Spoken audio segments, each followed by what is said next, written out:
السلام علیکم ورحمۃ اللہ وبرکاتہ. الحمد للہ رب العالمین والعاقبۃ للمتقین والصلاۃ والسلام علی رسولہ الکریم. فاعوذ باللہ من الشیطان الرجیم. بسم اللہ الرحمن الرحیم. لقد کان لکم فی رسول اللہ اسوۃ حسنہ. صدق اللہ العظیم. محترم حضرات، ہم رسول اکرم صلی اللہ علیہ وسلم کی سیرت پر مستقل پروگرام کر رہے ہیں اور آج اس کا 297 سیریل ہے. یہ جو لباس والی بات ہوئی تھی اس میں ایک چیز چھوٹ گئی تھی، وہ لوگوں نے یاد دلایا ہے تو اس کو کمپلیٹ کر کے ادھر آتے ہیں. اس دن بات میں نے کی تھی کہ یہ پائجامہ کے بارے میں اور تہبند کے بارے میں بات جو ہے وہ رہ گئی تھی. نبی کریم صلی اللہ علیہ وسلم عموماً تہبند باندھتے تھے اور نبی کریم صلی اللہ علیہ وسلم کی تہبند جو ہے وہ سامنے سے کھلی ہوئی تھی. وہ جیسے کیرلا والے باندھتے نہیں، آپ نے دیکھا ہوگا، سامنے سے تہبند کھلی رہتی تھی. بعض لوگوں کا خیال ہے، حدیث تو نہیں مل پائی ہے، بعض لوگوں کا خیال ہے کہ جو ہے وہ سلی ہوئی تھی، لیکن اس کے چانسز کم ہیں. آج بھی عرب جو تہبند پہنتے ہیں سب کھلی ہوئی پہنتے ہیں. تو کھلی ہوئی تہبند کے اوپر جو جبہ پہنا جاتا ہے لمبا والا، تو اگر ویسی شکل ہے تب تو کوئی بات ہی نہیں ہے، کیونکہ جو لنگی کی چوڑائی حدیث میں بیان کی گئی ہے، مشکات شریف کی حدیث ہے کہ وہ 4 ہاتھ اور 1 بالشت لمبی تھی. مطلب ایسے تو 4 ہاتھ 1 بالشت لنگی ڈبل نہیں ہو سکتی، کھلی رہے گی تبھی ہو سکتی ہے. بات سمجھے میری؟ اور چوڑائی ایسے نیچے جو ہے وہ 2 ہاتھ تھی. تو اس طریقے سے نبی کریم صلی اللہ علیہ وسلم زیادہ تر لنگی پہنتے تھے. اگلا حصہ لنگی کا زیادہ لٹکا ہوا ہوتا تھا بنسبت پچھلے حصے کے. پچھلا حصہ چڑھا ہوا ہوتا تھا، اگلا حصہ تھوڑا سا لٹکا ہوا رہتا تھا. عثمان غنی رضی اللہ تعالیٰ عنہ بھی لنگی باندھتے تھے اور زیادہ تر وہ آدھی پنڈلک تک لنگی باندھتے تھے. یہ جو پائجامہ اور لنگی، اللہ کے رسول صلی اللہ علیہ وسلم کی کئی حدیثیں ہیں کہ جو لوگ پائجامہ ٹخنے کے نیچے لٹکاتے ہیں. اس کے بارے میں ایک مختصر بات سن لیں. ہمارے پاس 2 طرح کی حدیثیں ہیں، غور سے سنیے گا کیونکہ یہ آپ کے ڈیلی پریکٹیکل مسئلہ ہے. ہمارے پاس 2 طریقے کی حدیثیں ہیں. 2 حدیث نہیں کہہ رہا ہوں، 2 گروپ کی حدیثیں ہیں. بخاری اور بہت سی صحیح کتابوں میں یہ بات لکھی ہے کہ جن لوگوں کا پائجامہ ٹخنے کے نیچے رہتا ہے، ایک تو بخاری میں ہے کہ وہ حصہ جہنم کا حصہ ہے، ایک حدیث. دوسری حدیث یہ ہے کہ پروردگار عالم اس کی طرف قیامت میں نظر کر کے نہیں دیکھے گا، یعنی نفرت. اور تیسرا یہ ہے کہ اللہ کے رسول صلی اللہ علیہ وسلم فرمایا کہ اللہ تعالیٰ کی رحمت سے محروم. یہ ساری حدیثیں ہونے کے باوجود ایک حدیث مسلم شریف میں، بلکہ 2 حدیثیں، ایک تو مسلم میں ایک دوسرے میں ہے کہ یہ جو گناہ کی بات ہے یہ اسی شرط پہ ہے جب بندہ باندھنے والا تکبر کر رہا ہے. مسلم شریف کی روایت ہے کہ من جرّ ثوبہ خیلاء، کہ جس نے اپنا پائجامہ لٹکایا اس حال میں کہ تکبر کر رہا ہے. اچھا، عربوں کا جو کلچر ہے، آج بھی عربوں کے کلچر میں شروع سے لے کر آج تک بڑے لوگوں کی پہچان ہے کہ وہ پائجامہ نیچے پہنتے ہیں. آج بھی جتنے آپ کبھی پکچر دیکھیں، کبھی تصویر وغیرہ ان کی آتی ہو ٹی وی میں، آپ غور کر کے دیکھیں کہ جو بڑے بڑے شیوخ ہوں گے نا، ان کے سب کے وہ جو کندورے ہوں گے وہ ایک دم زمین بہارتے ہوئے چل رہے ہوں گے. تو وہ وہاں بڑے لوگوں کی شان مانی جاتی ہے، آج بھی اس وقت بھی. تو مسلم شریف کی یہ حدیث جس میں خیلاء کا لفظ ہے اور ایک دوسری حدیث میں جسے بطرن کا لفظ ہے، دونوں کے معنی تکبر کے ہیں. اگر ایک آدمی کا پائجامہ ٹخنے کے نیچے ہے اور وہ تکبر نہیں کر رہا ہے تو سنت کے تو خلاف ہوگا لیکن گنہگار نہیں ہوگا. لیکن ایک آدمی اپنا پائجامہ ٹخنے کے اوپر رکھے ہے یا ٹخنے سے اوپر سے بھی اوپر رکھے ہے تو ایسی شکل میں یہ تقویٰ ہے اور سنت کا ثواب ہے.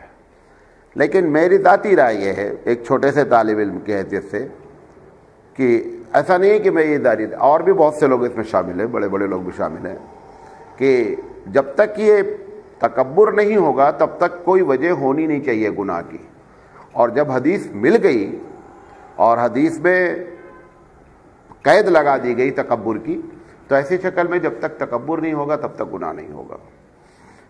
جو لوگ بھی ہمارے علماء لکھتے ہیں کہ پائجامہ ٹخنے کے نیچے رکھنا حرام ہے، وہ سب آخر میں جا کر کہتے ہیں کہ تکبر کرنا حرام ہے۔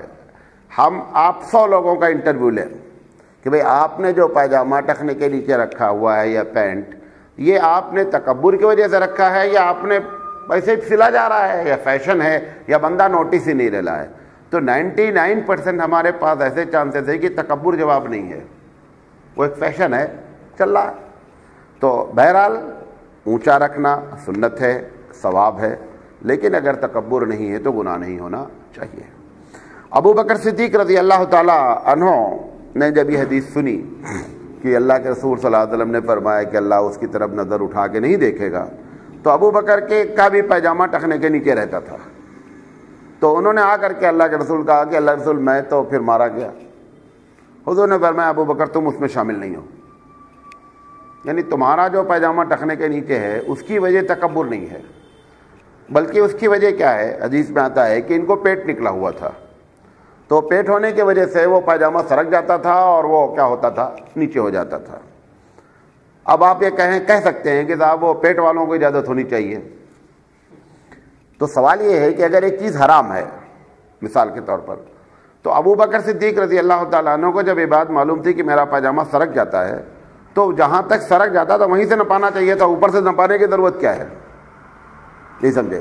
ناف سے عموماً ناپ لی جاتی ہے پائجامے اور پینٹ کی، تو اگر ایک آدمی کو معلوم ہے کہ میرا پائجامہ ناف پر ٹکنا ہی نہیں ہے بلکہ نیچے چلے جانا ہے، جہاں چلا جانا ہے وہاں سے وہ پہلے سے چھوٹا سے لاوے۔ اگر حرام کا معاملہ ہوتا تو حضور اکرم صلی اللہ علیہ وسلم کیا فرماتے کہ نہیں صاحب آپ کو جب معلوم ہے کہ پائجامہ میرا سرک جاتا ہے تو جہاں تک سرک پہ ہوتا وہاں سے نہ پاؤ، لیکن حضور صلی اللہ علیہ وسلم نے ان کو یہ کہہ کر کے کہ نہیں آپ اس میں داخل نہیں ہیں، یہ اس بات کی علامت ہے کہ تکبر اس میں جو ہے نا وہ لازم ہے۔ کل میں نے آپ کو ایک بات بتائی تھی کہ وہ جو عورت کی شادی کے بارے میں آیا اور انہوں نے کہا کہ اس کا بال جھڑ گیا ہے، اگر آپ اجازت دیں تو اس کے بال میں جو ہے وہ آرٹیفیشل چوٹی لگا دی جائے۔ حضور اکرم صلی اللہ علیہ وسلم نے اس کو چونکہ حرام قرار دے دیا تھا، اور آپ نے کہا کہ اس کی ضرورت کی وجہ سے بھی شادی ہونے کی بنیاد پر بھی اس کو چوٹی لگانے کی پرمیشن نہیں ہے۔ تو اگر یہ مطلق حرام ہوتا کہ ہر حال میں پائجامہ ٹخنے کے نیچے رکھنا حرام ہے، تو ابو بکر کو پرمیشن ملتی نہیں ہے۔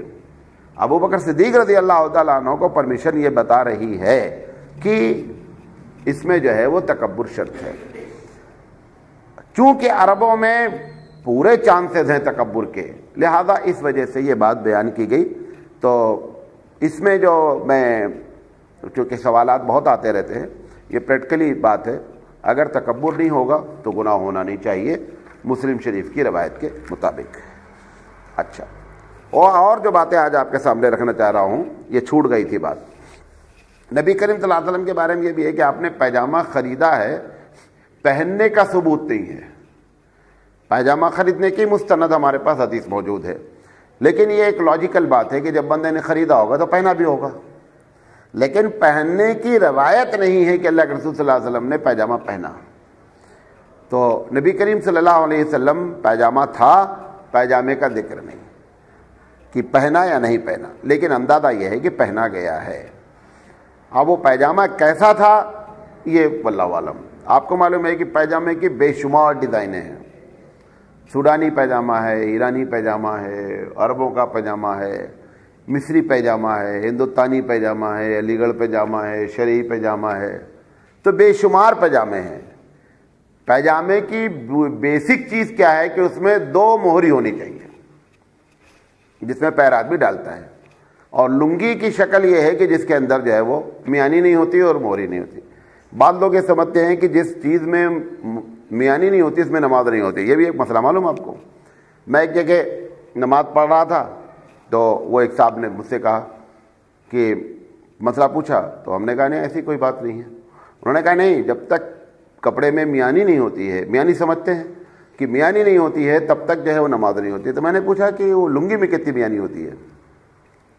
لنگی میں تو کوئی میانی نہیں ہوتی، اگر میانی شرط ہے تو یہ سب لوگوں نے بہرحال بنا رکھا ہے. تو اس سلسلے میں یہ ایک بات آپ سے. اس کے علاوہ ہم آپ کو 4 باتیں بیان کرنا چاہتے ہیں آج، 4 یا 3 کم سے کم. سب سے پہلے ناخون کے بارے میں. ناخون کے بارے میں ہماری عورتوں نے اور مردوں نے اور بڑی بڑی کہانیاں بنا رکھی ہیں. ناخون ایسے کاٹنا چاہیے، ناخون پر پیر نہیں پڑنا چاہیے، اتنا احترام ہے ناخون کا کہ معلوم نہیں کیا چکر ہے. بال کے بارے میں تو حضور اکرم صلی اللہ علیہ وسلم نے یہ بیان فرمایا ہے کہ لوگوں بال کو ایسے نہ پھینکا کرو، کیونکہ رسول اکرم صلی اللہ علیہ وسلم پر جس بندے نے جادو کیا تھا اس نے بال ہی کو سہارا بنایا تھا. تو بال کے ذریعے جو ہے نا وہ جادو ہونے کے چانسز ہوتے ہیں، اور بعض حدیث میں صراحتاً ذکر ہے کہ بال جو ہے وہ آپ دیکھیں کہ عورتیں جو ہیں نا وہ بہت اس کی احتیاط کرتی ہیں، بنا کر کے کہیں کونے میں ڈالیں گی، بال ملنا نہیں چاہیے. بہرحال ناخون کے بارے میں جو صحیح بات ہے کہ اللہ کے رسول صلی اللہ علیہ وسلم کو قطعی بڑا ناخون پسند نہیں تھا. ہم نے آپ کو کل بھی بتائی تھی بات کہ دنیا ہر اس چیز کا فیشن بناتی ہے جو رسول اکرم کو پسند نہیں ہے.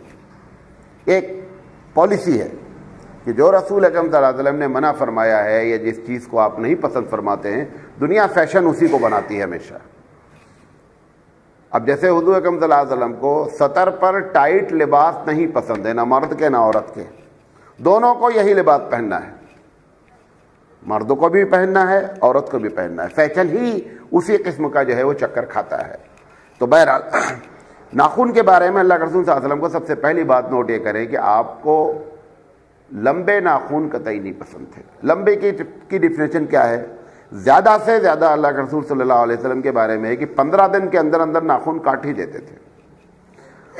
صحیح روایت طبرانی وغیرہ کی ہے کہ نبی کریم صلی اللہ علیہ وسلم جو ہے وہ ہر جمعرات یا جمعہ کو ناخون کاٹ دیتے تھے. بہت سی کتابوں میں ناخون کاٹنے کی ترکیب لکھی ہوئی ہے، لیکن ہمارے ہاں جو علماء دیوبند ہیں اور خاص کر محققین ہیں ان کی رائے یہ ہے کہ اس میں جتنی ترتیب لکھی گئی ہے لوگوں کی بنائی ہے، صحیح حدیث میں کوئی ترتیب موجود نہیں ہے کہ پہلے یہ کاٹا جائے، پھر یہ کاٹا جائے، پھر یہ، پھر یہ، پھر ادھر سے یہ اور یہ. دنیا بھر کی الگ الگ ترتیب بہت سے اکابرین نے اپنی اپنی کتابوں میں لکھا ہے، لیکن حدیث سے صحیح معنی میں کوئی ثابت نہیں ہے. بذل المجہود بہت ہمارے یہاں ابو داؤد کی بہت مشہور شرح ہے، اکابرین میں سے ہیں، انہوں نے بھی لکھا ہے کہ اس کی کوئی ترتیب صحیح نہیں ہے، لوگ اپنی طرف سے بیان کرتے ہیں. کچھ لوگوں کی رائے ہوگی لیکن حدیث میں ایسی چیز ثابت نہیں ہے. تو اس کی ایک بات یہ ہے کہ زیادہ سے زیادہ 15 دن کے اندر ناخن کاٹ دینا چاہیے، اور دوسری چیز یہ ہے کہ ترتیب اس کی کوئی جو ہے وہ نہیں ہے، جیسا آدمی مناسب سمجھا کاٹ سکتا ہے. ناخن کے بارے میں بعض حدیثیں ضعیف ہیں، لیکن یہ بتاتی ہیں کہ اللہ کے رسول صلی اللہ علیہ وسلم ناخون کو جو ہے نا وہ کیا کرتے تھے، دفنا دیا جاتا تھا. مطلب اس کی وجہ حقیقت میں اس کا احترام نہیں ہے، بلکہ ناخون سے مستقل بیماری ہونے کے چانسز ہوتے ہیں، لہذا وہ گھر کے کونے میں یا کہیں باہر جو ہے وہ ڈال دیا جائے ایسی جگہ کہ جہاں سے وہ معاملہ نہیں آوے. تو اس لیے اس کو دفنا دینے کے بھی بعض لوگ قائل ہیں. بیہقی کی روایت میں ہے کہ ناخون کو دفنا دینا چاہیے، لیکن وہ روایت جو ہے وہ ضعیف ہے. تو ناخون یہ جو ہماری لڑکیاں یا لڑکے لوگ جو بڑے بڑے رکھتے ہیں، یہ قطعی جو ہے وہ جائز نہیں ہے، اس کو ہر حال میں جو ہے وہ کاٹنا چاہیے. دوسری چیز، نبی کریم صلی اللہ علیہ وسلم لاٹھی لے کے چلتے تھے، عصا. اتنی کہانیاں ایسے کی کہ آپ حیرت کریں گے، مستند کوئی نہیں ہے. بڑی لمبی لمبی کہانیاں ہے کہ آدم علیہ السلام جب آئے تو عصا لے کر اترے زمین میں، پھر وہ عصا نوح علیہ السلام کو ملا، پھر فلاں ملا. سب کہانی چھوڑتے ہیں. کیا ہے یہ جو بھارت کے لوگ ہیں نا، یہ سب عربی کتابوں میں بہت کم ملتا ہے، یہ بھارتی ہے، یہ مزاجن کہانی پسند لوگ ہیں. غیر مسلمین کے ہاں بھی بڑی بڑی اسٹوریز ہیں، گھنٹوں گھنٹوں 2-2 گھنٹہ اسٹوریز ہے، آپ اس میں کسی بھی لاجیکل بات کریں گے ختم. تو ایسے ہی عصا کے بارے میں ہے. بہرحال نبی کریم صلی اللہ علیہ وسلم عصا لیتے تھے. یہ بات کہ وہ عصا بڑھاپے کی وجہ سے لیا گیا ہے یا یہ کہ وہ عصا شروع سے لیا گیا ہے، اس کی تحقیق نہیں ہو پا رہی ہے. نہیں سمجھے کہ نبی کریم صلی اللہ علیہ وسلم جیسے مکی زندگی ہے، مکی زندگی کی کوئی روایت ہم کو نہیں مل رہی ہے جس میں رسول اکرم صلی اللہ علیہ وسلم لاٹھی لے کے چلے ہوں. لیکن مدنی زندگی میں ہمارے پاس بے شمار واقعات ہیں کہ جس میں اللہ کے رسول صلی اللہ علیہ وسلم لاٹھی لے کر کے چلے ہیں. تو بعض لوگوں کی رائے یہ ہے کہ یہ بڑھاپے کی وجہ سے ہے، بعض لوگوں کی رائے نہیں، بڑھاپے کی وجہ سے نہیں. لاٹھی ایک اسلحہ ہے. بعض گاؤں وغیرہ میں بھی جوان اور بوڑھے سے کوئی مطلب نہیں ہوتا ہے، بہت اچھے خاصے جوان لوگ بھی لاٹھی لے کر کے چلتے ہیں. تو نبی کریم صلی اللہ علیہ وسلم کے لاٹھی لے کر چلنے کی وجہ جو ہے وہ صحیح معلوم نہیں ہو پائی کہ وجہ حفاظت ہے یا یہ کہ وجہ بڑھاپا ہے. لیکن مدنی زندگی میں ہمارے پاس حدیث کثرت سے ملتی ہے. حضرت عبداللہ بن مسعود رضی اللہ تعالیٰ عنہ فرماتے ہیں کہ میں اللہ کے رسول صلی اللہ علیہ وسلم کی چپل اور عصا کی حفاظت کرتا تھا جب آپ کے ساتھ سفر میں ہوتا تھا. تو یہ زیادہ تر سفر جو ہے مدینے میں کیے گئے ہیں. نبی کریم صلی اللہ علیہ وسلم کے جو سفر ہیں وہ جہاد کی شکل میں ہیں, اور یا مکے میں جو ہے وہ قریب کے شہر, قریب مکے کا سب سے لمبا سفر جو ہے وہ طائف کا ہے, اس سے لمبا کوئی سفر نہیں ہے نبی کریم صلی اللہ علیہ وسلم کا. تو لاٹھی لے کر چلنا سنت ہے. نبی کریم صلی اللہ علیہ وسلم نے فرمایا کہ جب قیامت کا قرب آئے گا تو لوگ اس کو مایوب سمجھنے لگیں گے. آپ دیکھیں آج بھی ایک بہت بڑا طبقہ لاٹھی کو کچھ سمجھتا ہی نہیں ہے, لاٹھی کی کوئی اہمیت ہی نہیں ہے, عصا کی کوئی اہمیت نہیں ہے. چھڑی لے کر کے بعد لوگ چلتے ہیں. بہرحال چھڑی لے کر کے چلنا کچھ نہیں ملتا تھا تو کبھی کبھی ایسا بھی ہوا ہے اللہ کے رسول صلی اللہ علیہ وسلم کوئی ایسے ہی کھجور وغیرہ کے چھڑی بھی لے کر کے ہاتھ میں چلے چلتے تھے. دیہات وغیرہ میں تو اس کا بہت فائدہ ہوتا ہے, رات میں خاص کر جو لوگ نکلتے ہیں لاٹھی لے کر کے نکلتے ہیں اس کے بہت سے فوائد ہوتے ہیں. بہرحال ابن ماجہ کی روایت ہے اللہ کے رسول صلی اللہ علیہ وسلم لاٹھی لے کر کے چلتے تھے. خطبہ بھی نبی کریم صلی اللہ علیہ وسلم لاٹھی لے کر دیتے تھے. یقینی بات ہے خطبہ جو سارا کا سارا ہوا ہے مدینے میں ہوا, مکے میں کوئی خطبہ ہوا ہی نہیں ہے. جو خطبے ہوئے ہیں وہ مدینہ میں ہوئے ہیں. تو مدینے میں نبی کریم صلی اللہ علیہ وسلم لاٹھی یا کمان, جو تیر اور کمان ہوتی ہے, یا تو اس پر ٹیک لگا کر کے دیتے تھے اور یا لاٹھی پر. تو نبی کریم صلی اللہ علیہ وسلم نے کوئی خطبہ غالباً ایسے دیا نہیں ہے. یہ ہم لوگوں نے معلوم نہیں کیوں اس کو جو ہے وہ چھوڑا. حالانکہ اب تو یہ شناخت بن گئی ہے دیوبندی بریلی کی, کتاب و دیوبندی لوگ نہیں لیتے ہیں, بریلی لیتے ہیں. حالانکہ ایک دم غلط بات ہے, عصا لینا سنت ہے. خطبے میں جو ہے وہ اگر کوئی آدمی عصا لے کر کے کھڑا ہوتا ہے تو اس کو سنت کا ثواب ملتا ہے. لیکن اب یہ سمبل بنا دیا لوگوں نے. اگر خطبہ لے کر مطلب عصا لے کر خطبہ دیا جائے تو یہ سنت کے مطابق ہے. عید کے دوران بھی نبی کریم صلی اللہ علیہ وسلم عموماً جو ہے نا وہ کمان پہ ٹیک لگا کر کے خطبہ دیتے تھے عیدین میں.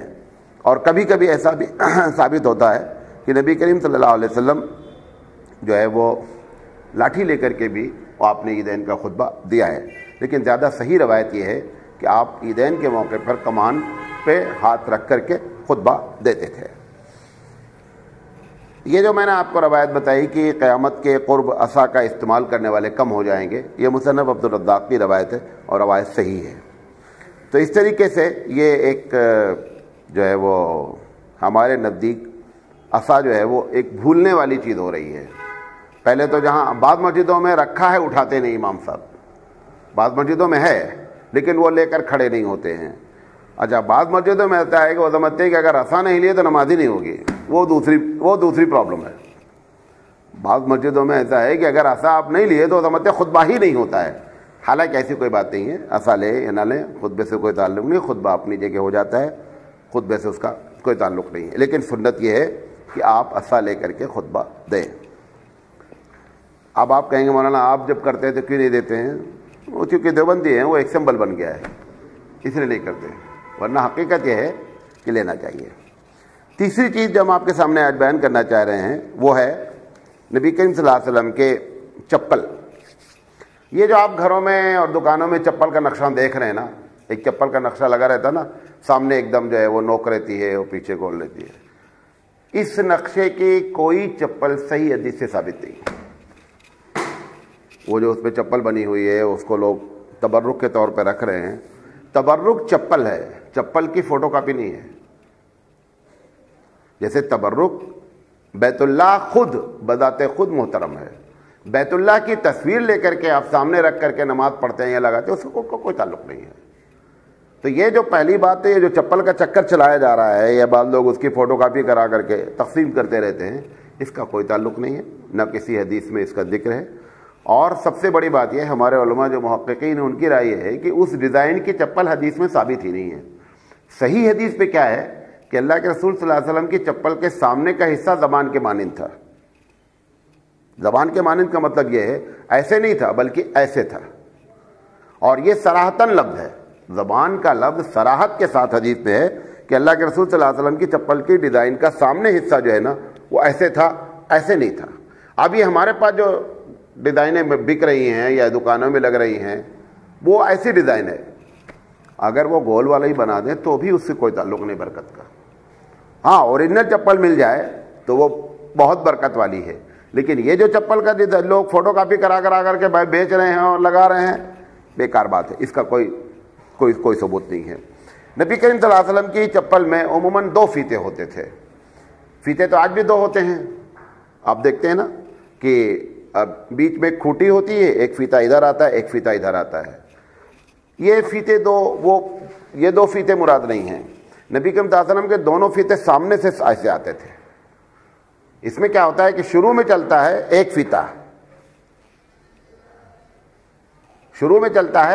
فیتا، پھر وہاں سے 2 کٹ کے آتے ہیں. اللہ کے رسول صلی اللہ علیہ وسلم کی چپل کی ایک ڈیزائن، ہو سکتا ہے کہ ڈیزائنیں الگ الگ بھی رہی ہوں، لیکن جو صحیح حدیثوں میں ثابت ہے کہ گھٹنے کے پاس ایک فیتا ہوتا تھا، وہ پیچھے تک آتا تھا، اور ایک فیتا جو ہے نا کہ بیچ والی انگلی اور تیسری انگلی کے بیچ میں ایک فیتا ہوتا تھا، دونوں فیتے وہاں سے آتے تھے. تو ایسی شکل میں یہ بخاری کی روایت ہے کہ اللہ کے رسول صلی اللہ علیہ وسلم کی چپل میں 2 فیتے تھے، اور ان 2 فیتوں سے مراد اس قسم کا فیتا ہے، نہ کہ اس ڈیزائن کا فیتا. نبی کریم صلی اللہ علیہ وسلم کے چپل پر پوری کتاب لکھی گئی، آپ حیرت کریں گے، یعنی تقریباً 200-250 پیج کی کتاب صرف چپل پر لکھی گئی ہے. کہ اس کی وجہ یہ ہے کہ چپل الگ الگ وقت میں الگ الگ طریقے سے پہنی گئی ہے، تو ان سب پر انہوں نے گفتگو کی ہے. بہرحال ہم مختصراً آپ کو بتا دیتے ہیں کہ نبی کریم صلی اللہ علیہ وسلم کی پہلی بات ہے کہ فیتے 2 تھے. دوسری بات، جو آپ کا تلہ تھا چپل کا وہ چمڑے کا تھا، اور چمڑے کا تلہ ڈبل تھا، مطلب ایک تلے کے نیچے ایک تلہ اور تھا. وجہ اس کی یہ نہیں تھی کہ اس کی اونچائی بڑھائی جائے. آج ہم جو ہائی ہل پہنتے ہیں وہ تاکہ ہماری ہائٹ اونچ بھی ہو جائے. حضور اکرم صلی اللہ علیہ وسلم کی شان یہ تھی کہ جب وہ مجمع میں چلتے تھے تو لگتے تھے سب سے لمبے ہیں، اور جب تنہا رہتے تھے تو لگتے تھے نارمل ہے. صحابہ کہتے ہیں کہ ایسا ہم کو محسوس ہوتا تھا کہ جب آپ محفل میں چلتے تھے لگتے ہم سب میں لمبے ہیں، اور جب آپ تنہا رہتے تھے تو نارمل لگتا تھا کہ ٹھیک ہے. تو نبی کریم صلی اللہ علیہ وسلم کی چپل کے تلوے کو ڈبل کرنے کی بنیادی وجہ اس کی ہائٹ نہیں بڑھانا ہے، بلکہ وہ چمڑے کی ڈبل کرنے کی وجہ یہ تھی کہ سنگل چمڑا جو ہے نا وہ تکلیف دہ ہوتا تھا، زمین میں کنکڑ کانکڑ یہ پتھر اس قسم سے تکلیف ہوتی تھی، لہذا دو جو ہے وہ ڈبل تھے. یہ نسائی کی روایت ہے. ابن ابی شیبہ کی روایت ہے کہ آپ کی چپل پیچھے جو ہے نا ایڑی نما تھی، یعنی پیچھے کا حصہ جو ہے نا ایڑی کی طرح تھا، اور پیر اندر رہتا تھا. ایسا نہیں ہوتا، بعض لوگ چپل پہنے رہتے ہیں، پیر باہر رہتا ہے، چپل اندر رہتی ہے، چپل چھوٹی رہتی ہے.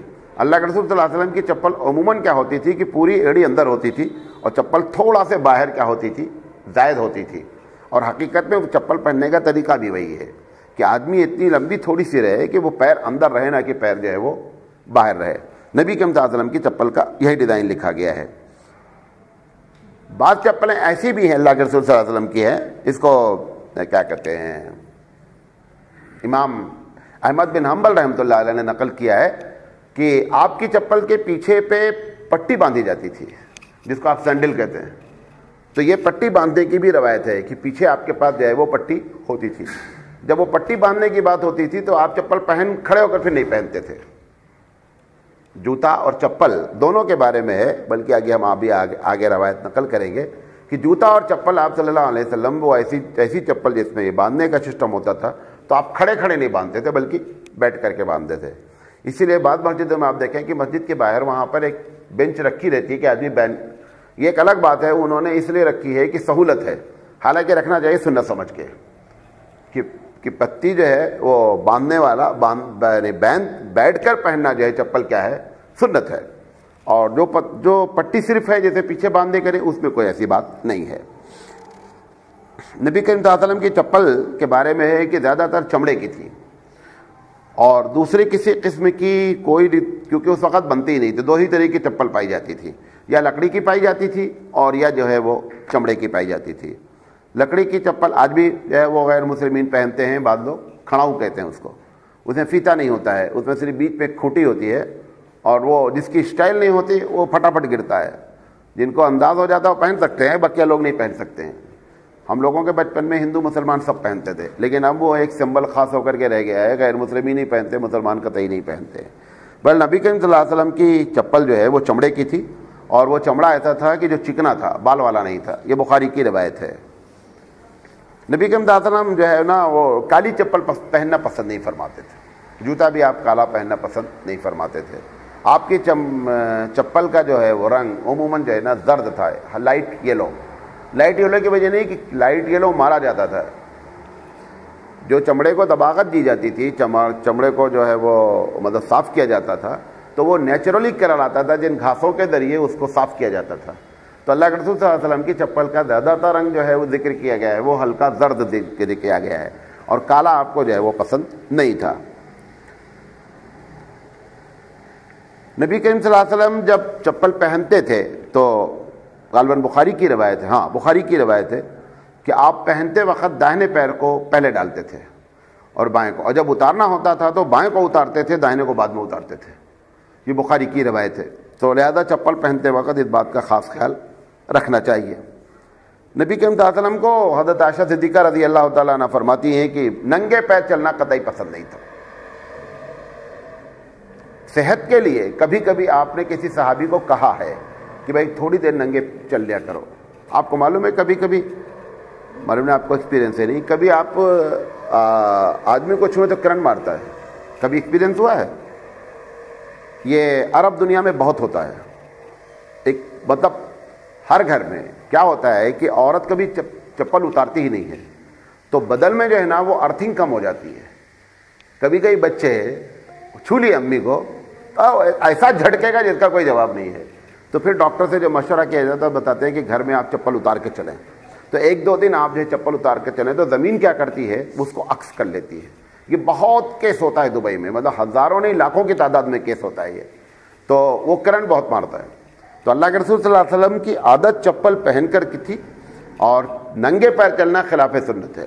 کبھی کبھی کسی صحابی کو آپ نے کہا کہ ننگے پیر چل لیا کرو، تو وہ جو کہا گیا ہے وہ صحت کے لیے کسی وجہ سے کہا گیا ہے. لیکن چپل نبی کریم صلی اللہ علیہ وسلم کے شروع سے عرب کے کلچر میں رہی کہ آپ چپل پہنتے تھے. تو کوشش کرنا چاہیے کہ ننگے پیر نہیں چلنا چاہیے. اب بعض جگہوں تک کا تو کلچر ہے، ابھی کرناٹک کے غیر مسلمین علاقے میں تو چپل کوئی اہمیت ہی نہیں ہے. ایک بڑا طبقہ چپل کے بغیر رہتا ہے، ایک بڑا طبقہ جو ہے وہ مذہبی کسی سفر میں جاتا ہے تو بغیر چپل کے جاتا ہے. بعض مسلمان بھی ایسی حرکتیں کرتے ہیں. ایک مرتبہ ہم اپنے والد صاحب کے ساتھ سفر کر رہے تھے سعودتی کے آگے، تو کسی قبر پہ ایک آدمی جا رہا تھا، اس نے منت مانا تھا کہ ہم لیٹ کر کے جائیں گے. تو بیچارہ لیٹتا تھا ایک، تو ہم نے، ایک غیر مسلم ڈرائیور تھا، ہم نے کہا روکو یار اس کو بٹھا لیتے ہیں، تو بہت تھک گیا ہے. ہاں نہیں نہیں نہیں نہیں میں بیٹھوں گا نہیں، میں منت مانا ہوں، قبر پہ جانا ہے اور مجھے ناپتے ہوئے جانا ہے. وہ اصل میں اللہ تعالیٰ جب کسی کو تکلیف دینا چاہتا ہے تو ایسے ایسا سسٹم بھی کروا دیتا ہے. عذاب کی الگ الگ شکلیں ہوتی ہیں، تو اس میں سے شکل یہ بھی ہے. بہرحال ننگے پیر چلنا سنت نہیں، کبھی کبھار ننگے پیر چلنا اس لیے صحت کے لیے چل لینا چاہیے. نبی کریم صلی اللہ علیہ وسلم نے ابو داؤد کی روایت ہے کہ جوتا کھڑے ہو کر پہننے سے منع کیا ہے. تو ویسے بھی جوتا کھڑے ہو کر پہننے سے منع کرنے کی بنیادی وجہ ہے کہ گرنے کے چانسز بھی ہیں، اور جب آپ پیر اٹھائیں گے اگر کوئی آدمی سامنے کھڑا ہے تو اس کی بھی توہین ہے. تو اس لیے جو ہے چپل وغیرہ کیا ہے، خاص کر فیتے والی چپل اور جوتا بیٹھ کر پہننا چاہیے. یہ چپل کے بارے میں اور جوتے کے بارے میں تھی. نبی کریم صلی اللہ علیہ وسلم کے موزے، آپ کے پاس دو طریقے کے موزے تھے، غور سے سنیے گا. دو طریقے کے موزے تھے. ایک موزہ آپ صلی اللہ علیہ وسلم کا چمڑے کا تھا، اور ایک موزہ جو ہے وہ سوتی تھا. زیادہ تر آپ جو ہے وہ چمڑے کے موزے پہنتے تھے. ایسا لگتا ہے کہ جب آپ سردی کا زمانہ ہوتا تھا تو چمڑے کے موزے پہنتے تھے، اور جب گرمی کا زمانہ ہوتا تھا تو آپ جو ہے وہ سوتی موزے پہنتے تھے. لیکن بڑے دبیس قسم کے موزے تھے وہ سوتی موزے. ہمارے یہاں اس پہ زبردست اختلاف ہے کہ صاحب وہ سوتی موزے پر مسح کیا جا سکتا کہ نہیں کیا جا سکتا. سوتی موزے پر جو ہمارے یہاں فقہا نے قید لکھی ہے وہ دو قید لکھی ہے منیمم، ویسے تین قید لکھی لیکن دو منیمم لکھی ہے، کہ اگر سوتی موزہ اتنا موٹا ہے کہ آدمی ننگے پیر چلے تو چلنے کے بعد جو ہے اس کا موزہ 1 میل تک کم سے کم چلے تو پھٹے نہیں. سوتی موزہ بغیر چپل کے، چپل جوتا نہیں، ڈائریکٹ صرف موزہ پہن کر کے چلے تو اس کو جو پھٹنا نہیں چاہیے. اور دوسرے یہ ہے کہ اگر نیچے کہیں پانی ہو تو اگر وہ پانی پہ پیر رکھ دے تو پانی کی نرمی جو ہے وہ اس کو پیر کو محسوس نہیں ہو، تو اب کوئی بھی سوتی موزہ رہے گا اگر آپ چلیں گے تو نرمی محسوس ہی ہوگی۔ لہذا ہمارے یہاں حناف کا مسلک یہی ہے کہ سوتی موزے پر مسح کرنا جائز نہیں ہے۔ یہ سعودی عرب اور خاص کر یہ یوسف القرضاوی، ڈاکٹر یوسف القرضاوی اور یہ یورپین کچھ اسکالرز، ان لوگوں نے جو ہے نا وہ اس پر فتویٰ دیا ہے کہ سوتی موزے پر جو ہے وہ مسح کیا جا سکتا ہے اور وہ جائز ہے کرنا۔ بہرحال ہمارے ہاں جو ہے وہ اس میں شرط ہے کہ موزہ جو ہے نا وہ چمڑے کا ہونا چاہیے، اگر اوپر نہ ہو چمڑے کا تو کم سے کم اوپر اگر کپڑے کا ہو تو نیچے کا تلہ کیا ہو، چمڑے کا ہو۔ یہ دونوں شکل کے موزے نبی کریم صلی اللہ علیہ وسلم پہنتے تھے، ٹوٹل چمڑے کا بھی ہوتا تھا اور ٹوٹل جو ہے وہ سوتی بھی ہوتا تھا۔ موزے پہننے کی بنیادی وجہ جو ہے وہ یہ ہے کہ سفر میں آپ صلی اللہ علیہ وسلم جب جاتے تھے تو آپ اس پہ مسح کرتے تھے، اس کے لیے 3 دن ہمارے یہاں مسح کی اجازت ہے احناف کے نزدیک، کہ 3 دن تک مسح کیا جا سکتا ہے اگر آدمی سفر کی حالت میں ہے۔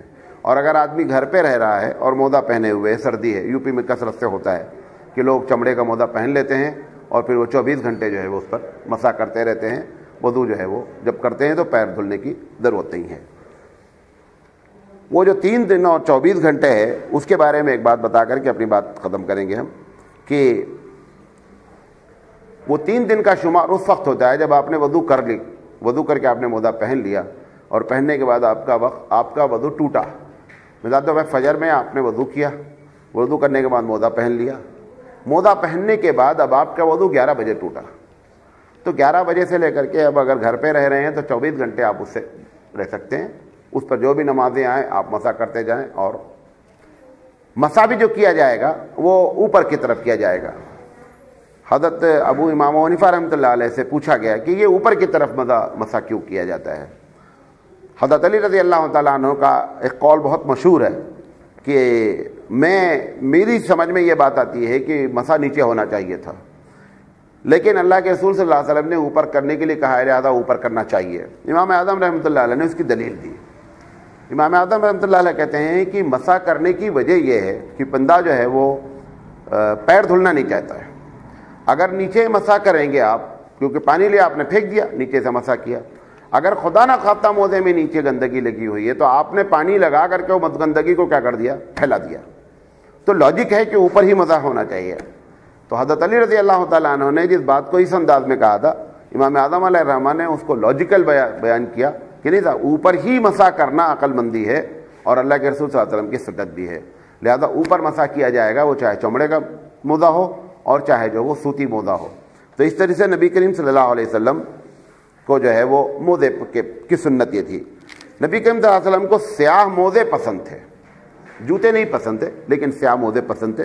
نجاشی نے ابھی اسلام نہیں لایا تھا تو اللہ کے رسول صلی اللہ علیہ وسلم کو اس نے 2 موزے بھیجے تھے، دونوں سیاہ رنگ کے تھے، آپ صلی اللہ علیہ وسلم اس کا استعمال کرتے تھے۔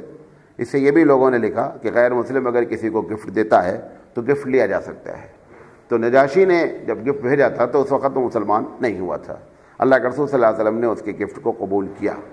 لہذا یہ چند باتیں ضروری تھیں جو آپ کی ذاتی زندگی سے تعلق رکھتی تھی۔ انشاءاللہ زندگی رہی تو آگے بات کریں گے، اور کل ہم موجود نہیں ہیں تو اس لیے جو ہے وہ مطلب جمعہ کا پروگرام نہیں ہوگا، انشاءاللہ اس کے بعد منڈے سے پروگرام ہے۔ السلام علیکم۔